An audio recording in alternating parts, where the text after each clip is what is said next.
Welcome back नाज़रीन, programme के सिलसिले को आगे बढ़ाएंगे। 4 मिलियन जो है वो अफ़गानी यहाँ पाकिस्तान के अंदर आए, हमारा पानी इस्तेमाल किया, हमारा इंफ्रास्ट्रक्चर इस्तेमाल किया, बिजली हमारी इस्तेमाल की, हमारे टुकड़ों पे पलने के बाद आप अगर बुक्स की बात करें सर तो मैदान जंग से लेकर और क्रिकेट के मैदान तक अफ़गानियों का पाकिस्तान के लिए क्या बुक्स है ये तो सबके सामने है। इस सूरत हाल में जो है वो मुज़ाकरात किसी मसले का हल आपको दिखाई देते हैं सर? क्योंकि आप ज़ाहिरी तौर पर तो जंग बंदी कर सकते हैं लेकिन उसके दिलो दिमाग में क्या चल रहा है ये हम साफ नहीं कर सकते।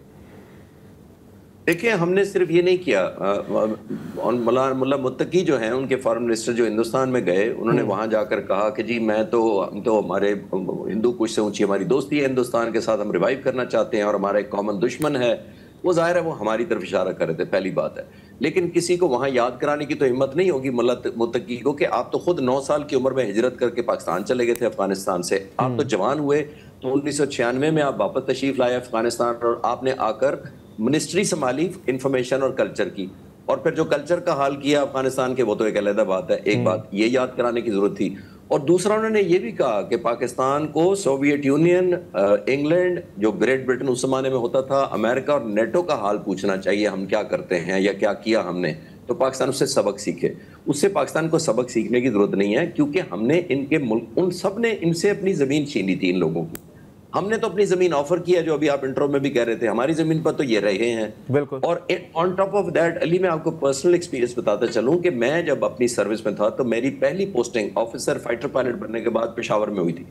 पेशावर में उन दिनों हमारे बेस पर हमारी एक ड्यूटी थी, और वो ड्यूटी ये थी कि जो सोवियत यूनियन कब्जा कर चुका था अफगानिस्तान में, और वहां से ये क्योंकि महाजिरीन पाकिस्तान पर आके कैंपों में रह रहे थे, सोवियत यूनियन के जहाज जो उस वक्त सुपर पावर था वो आकर इन कैंपों पर हमला करना चाहते थे। हमारी एयरफोर्स और इंक्लूडिंग मैं, हम लोग हवा में जाकर उन सोवियत यूनियन के जहाज़ों को चैलेंज करते थे और मार भगाते थे ताकि इनको प्रोटेक्शन दी जाए। तो हमारी तो ये लॉयल्टी थी कि हमने अपनी जमीन भी दी थी, अपनी एयरफोर्स भी आपके हक में एम्प्लॉय की हुई थी ताकि आपको कोई नुकसान ना पहुंचा सके। तो ये मेरा ख्याल है उनको याद रखने चाहिए, और आज याद कराने की जरूरत भी है। अल्लाह करे उनको ये याद रहे, और खास तौर पर ये जो हमने किया है अभी, अपना रिजॉल्व दिखाया है, अपना हौसला दिखाया है, अपनी सलाहियत दिखाई है अभी चंद दिन पहले, अगर ये याद रखेंगे तो ये भी इंशाल्लाह ताला काफ़ी होगी आगे चलने के लिए। लेकिन खालिद साहब, अगर खुदा न खास्ता इस मुआहदे के ऊपर अमल दरामद नहीं होता, या फिर कहीं ना कहीं से जो है वो इस मुआहदे को पंचर करने की जो है वो कोशिश की जाती है, तो फिर क्या मामलात होंगे सर, ये भी क्लियर करें। देखिए अली, हमने तो जो रिजॉल्व पहले दिखाया, 2 चीज़ों से देखिए आप अपनी सलाहियत देते हैं, दुश्मन को पहुंचाते हैं। एक अपना हौसला और एक आपकी सलाहियत, हमने दोनों पहुंचा दी। हिंदुस्तान को भी यही जोम था कि पाकिस्तान के पास या तो काबिलियत नहीं है या फिर हौसला नहीं है। मई के महीने में हमने दोनों कन्वे कर दी। अभी अफगानिस्तान के ये जो तालिबान है इनको भी हमने क्लियर कर दिया है, हमारा हौसला भी है और हमारा हिम्मत भी है। एक बात तो ये, और हमारी कैपेबिलिटी भी है। दूसरा देखिए, उन्होंने 3-4 दिनों से प्रोपेगेंडा शुरू कर दिया कि जी वो इनोसेंट मार दिए, कोई कैरेक्टर मार दिए। ये हमारे ईस्टर्न बॉर्डर से हिंदुस्तान सपोर्ट करता है, क्योंकि उनका आईटी में और इंफॉर्मेशन टेक्नोलॉजी में बड़ा शेयर है, और एआई उनको जाहिर है बहुत ज्यादा हमसे आती है। 600 तकरीबन 283 बिलियन के करीब उन्होंने पिछले साल रेवेन्यू कमाया है। आईटी से सिर्फ 56% हिंदुस्तान का जो आईटी आउटसोर्सिंग हिंदुस्तान के पास हिस्सा है। तो वो ये इस तरह एआई जनरेटेड वीडियोस रिलीज हो रही हैं कि जनाब हमने बड़ा नुकसान किया। मैं पाक फिजाइया से कल मैंने टॉप लीडरशिप से कंफर्म किया है कि हमने कोई फ्रेट्रिसाइड या कोई ऐसा डैमेज तो नहीं हुआ हमारा, जहाँ पे उन्होंने मुझे 200% का यकीन दिलाया कि हम कई दिन तक हम इनके हाइडआउट्स को, इनके बंकर्स को और जो हुजरे हैं उनको ट्रैक करते हैं, उनको सर्वेल करते हैं। हम ये नहीं करते कि इंपल्सिव किसी ने रिपोर्ट किया हमने जाकर बॉम्बिंग कर दी। तो कई दिन को ट्रैक करते हैं, डाटा इकट्ठा करते हैं, इंफॉर्मेशन रीवेरीफाई करते हैं, और शायद 100 में से 5 या 10 टारगेट क्लियर होते हैं डिस्ट्रॉय या डिस्ट्रक्शन या अटैक करने के लिए।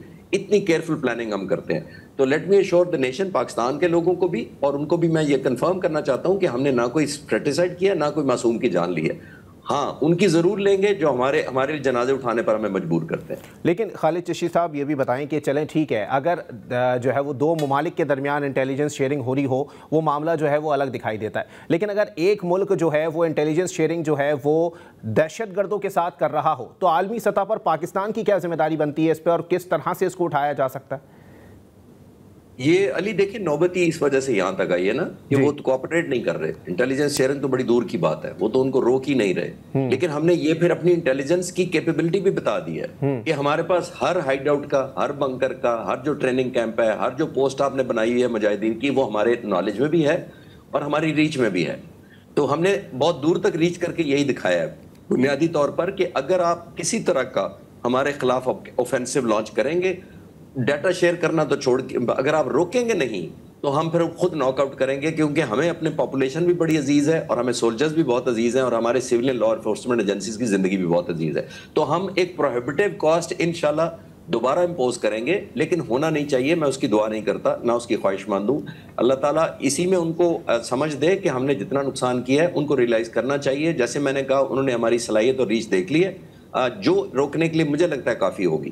لیکن کیونکہ انڈیا فیکٹر ہے، وہ فنڈنگ بڑی میسو کرتے ہیں، تو ظاہر ہے ایک دل للچا جاتا ہے کہ بھئی اگر آپ جاری رکھیں گے تو آپ کو یہ پیکج ملے گا. لیکن ہم نے انشاءاللہ اپنی قابلیت ایک دفعہ دکھا دی ہے. اب پیس ٹائم کی طرف جانا چاہتے ہیں ہم، لیکن اگر امن کی طرف نہیں جانا چاہیں گے، طالبان کی حکومت نہیں جانا چاہے گی، تو دوسرا آپشن یا ریزالو ہمارا انہوں نے دیکھ لیا ہے. امید کرتے ہیں کہ بہتری آنی چاہیے. لیکن خالد چشتی صاحب یہ بھی بتائیں نا سر کہ چلیں ٹھیک ہے، اگر اس کو جو ہے وہ افغانستان یا افغان حکومت جو ہے وہ تسلیم نہیں کرتی ہے، تو پاکستان تو مسلسل افغانستان کا بھی مقدمہ جو ہے وہ عالمی سطح پر لڑتا رہا ہے کہ جو ہے وہ حکومتیں ان کو تسلیم کر لیں، ان کی حکومت کو تسلیم کر لیں. آپ کو لگتا ہے سر اس جو ہے وہ مائنڈ سیٹ کو یا پھر اس میں یہ کہوں گا کہ سفارتی کوششوں کو بھی جو ہے وہ کسی حد تک دھچکا لگے گا؟ جی آپ نے بالکل ٹھیک کہا، کیونکہ 1996 میں جب یہ پہلی حکومت طالبان کی آئی تھی، وہ 2001 تک رہی تھی، جو 5 سال رہی تھی، اس میں پوری دنیا کے صرف 3 ملکوں نے ان کو ایز اے اسٹیٹ تسلیم کیا ہوا تھا افغانستان کی حکومت کو. وہ تھے پاکستان، یو اے ای اور سعودی عرب. اب آپ دیکھیے ہمارے تو وہ احسان ہے، اس وقت تو انڈیا نے بھی تسلیم نہیں کیا تھا. اور یہ ہمارا ٹریک ریکارڈ یہ ہے کہ ہم سمپیتھیٹک رہے ہیں. ایک اور چیز ہمیں نہیں بھولنی چاہیے، ہم ویسٹ اور خاص طور پر امریکہ کا بہت زیادہ کرٹیسزم لیتے رہے ہیں آلموسٹ 30-40 سال تک. ہمیں ہمیشہ کہا جاتا تھا کہ پاکستان ڈوئل گیم کھیل رہا ہے، یعنی ایک طرف وہ امریکہ کو بھی کہہ رہا ہے کہ ہم آپ کے ساتھ ہیں اگینسٹ ٹیررزم، اور ایک طرف وہ طالبان کے ساتھ بھی ہمدردی رکھتا ہے. تو ہم تو ڈسکریڈٹ دونوں طرف سے ہوتے آئے ہیں. تو ابھی طالبان جیسے میں نے کہا کہ ان کو ریلائز کرنا چاہیے کہ ہم نے آپ کے لیے قربانیاں دی ہیں. دنیا میں ایک اور آخر میں بات بتاتا چلوں، دیکھیے دنیا میں اس وقت تقریباً 123 ملین ڈسپلیسڈ لوگ ہیں، لیکن اقوام متحدہ تقریباً 47 ملین لوگوں کو مانتی ہے کہ ریفیوجیز ہیں یا ڈسپلیسڈ ہیں یا پولیٹیکل اسائلم کے لیے لیفٹ رائٹ ہوئے. 47 ملین اس وقت لوگ ہیں، اس میں سے صرف 3 ملین ہمارے پاس ہیں. 3 ملین دیکھنے کو آپ کو تعداد بہت کم لگتی ہے کہ یہ تو بہت تھوڑی تعداد ہے جو دنیا کے مقابلے میں ہمارے پاس ہے. یہ واحد ریفیوجیز ہیں جن کے ساتھ دہشت گردی ساتھ آئی ہے دنیا میں. اور جہاں دنیا میں آپ دیکھ لیں، کولمبیا میں دیکھ لیں، ترکی میں دیکھ لیں، جہاں پہ بھی مہاجرین گئے ہیں یا امیگریشن گئی ہے ایک جگہ سے دوسری جگہ، لوگ ڈسپلیس ہوئے ہیں، وہ دہشت گردی ساتھ نہیں گئی.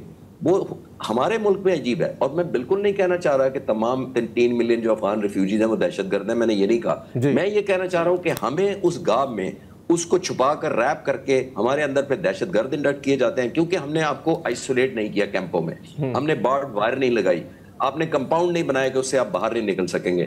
آپ نے اپنے کاروبار آفر کیے، اپنے سکولز آفر کیے، اپنے ہاسپٹلز آفر کی، اپنا سارے کا سارا ٹریڈ ان کے حوالے کیا، اور خاص طور پہ ٹرانسپورٹیشن کا. لیکن بدقسمتی سے جیسے میں نے کہا کہ دوسری طرف ہندوستان کا بڑا اگریسو کیمپین ہے، لیکن جیسے میں نے عرض کیا کہ ہم بہت سیزنڈ ہو چکے ہیں ان کی ڈیلنگ کے بارے میں. اب جو ہمیں مجبوراً کرنا پڑا ہے، جو ہم نے ایک کانفلکٹ کو آرمڈ ایک رسپانس کے ساتھ کوشش کی ہے حل کرنے کی، اور اللہ کرے کہ اس کی اب نوبت نہ آئے اور ہندوستان اب بیک آؤٹ کرے یا پھر یہ اس کو ریفیوز کریں، کیونکہ قیمت افغانیوں نے دینی ہے. ٹھیک ہے، بہت شکریہ. ایئر کوموڈور ریٹائرڈ خالد چشتی صاحب ہمارے ساتھ موجود. واضح طور پر صورتحال یہی دکھائی دیتی ہے، اور مجھے نہیں لگتا کہ اگر اس معاہدے سے افغان طالبان کی جانب سے یا افغانستان کی حکومت کی جانب سے جو ہے وہ روگردانی کی جاتی ہے، تو اس کے بعد کوئی بھی ملک پاکستان اور افغانستان کے درمیان ثالث کے طور پر خود کو پیش کرے گا. یہ صورتحال آگے آنے والے وقتوں میں مزید واضح ہو جائے گی. ایک بریک کے لیے مجھے کہا جا رہا ہے، بریک کے بعد پروگرام کو یہیں سے کنٹینیو کریں.